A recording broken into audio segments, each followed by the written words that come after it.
In the small town of Cana in Galilee, there was excitement in the air. A wedding was about to take place. The streets were alive with people bustling about, carrying baskets of food and pitchers of wine, preparing for the joyous celebration. Weddings in those days were not just a few hours long, they lasted for several days, filled with dancing, laughter, and feasting. At the heart of the celebration were the bride and groom, glowing with happiness as their friends and family gathered to celebrate their union. It was a day filled with love, and the entire town seemed to be rejoicing. Among the guests was Jesus, who had been invited along with his mother, Mary, and his disciples. Jesus had only recently begun his ministry, and many of the people at the wedding didn't yet know that he was the Son of God. He had not yet performed any miracles, but that was about to change. The celebration was in full swing, people were eating, drinking, and enjoying the music. Laughter echoed throughout the courtyard, and the bride and groom looked on with joy. But behind the scenes, something unexpected happened. The servants in charge of the wine supply began to whisper nervously. The wine was running out. This was a huge problem, as wine was a symbol of joy and abundance in Jewish celebrations.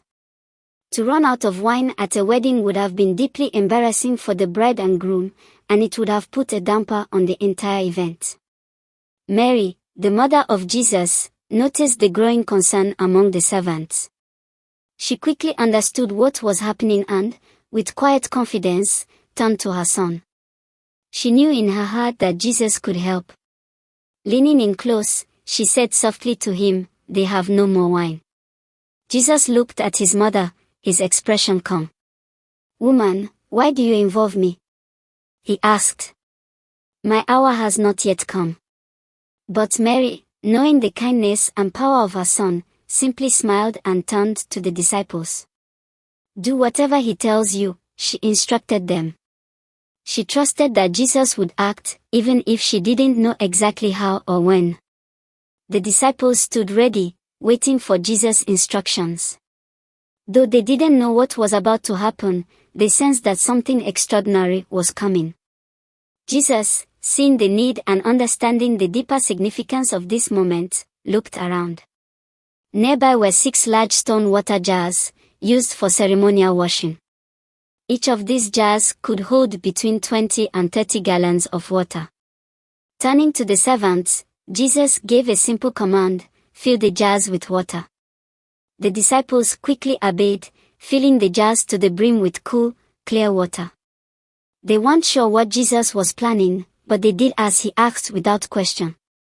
After the jars were filled, Jesus gave another instruction: now draw some out and take it to the master of the banquet.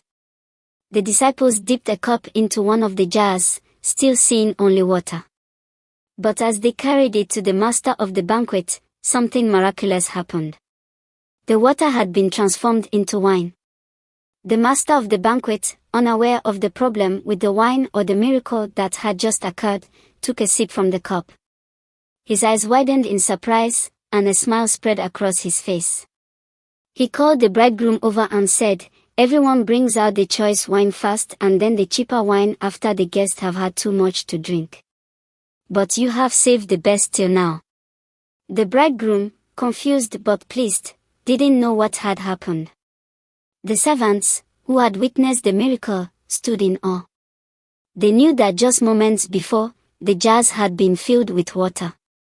But now, thanks to Jesus, they were overflowing with the finest wine. As the wine flowed and the celebration continued, word of the miracle began to spread quietly among the servants and disciples. This was the first miracle Jesus performed in his ministry, and it revealed his glory to those who had eyes to see. His disciples, who had been following him, were filled with even greater faith and awe. They knew that they were in the presence of someone truly special, the Son of God. The wedding feast continued, filled with joy, music, and laughter. The guests never knew about the near disaster with the wine, but they did notice that something extraordinary had taken place. The bride and groom were none the wiser, their day made even more beautiful by the quiet miracle performed by Jesus. This miracle at Cana was more than just a solution to a practical problem. It was a sign of who Jesus was, the one who had the power to transform. Just as he had turned ordinary water into extraordinary wine, Jesus would transform the lives of those who followed him. This moment marked the beginning of his public ministry, and his disciples would go on to witness many more miracles, each revealing more of his divine nature. For Jesus, this miracle also symbolized the abundance of God's grace. The wedding at Cana was a celebration of love, and Jesus' act of turning water into wine reminded everyone that God's love is always overflowing, always more than enough. His grace is like the wine at the wedding, abundant, rich, and full of joy. As the sun set over Cana that evening, the guests began to return to their homes, filled with the joy of the wedding celebration. But for those who knew the truth about the miracle, there was a deeper joy, a sense of wonder at the power and love of Jesus.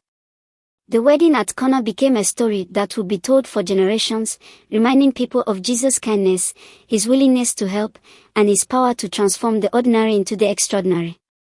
And for the disciples, it was a day they would never forget, the day they first saw the glory of their Savior revealed. Wait, don't go yet.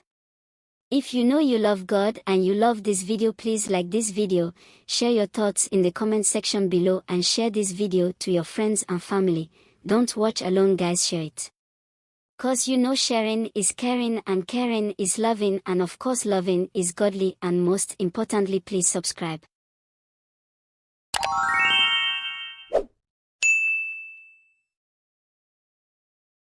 Thanks for watching, see you in my next video, bye.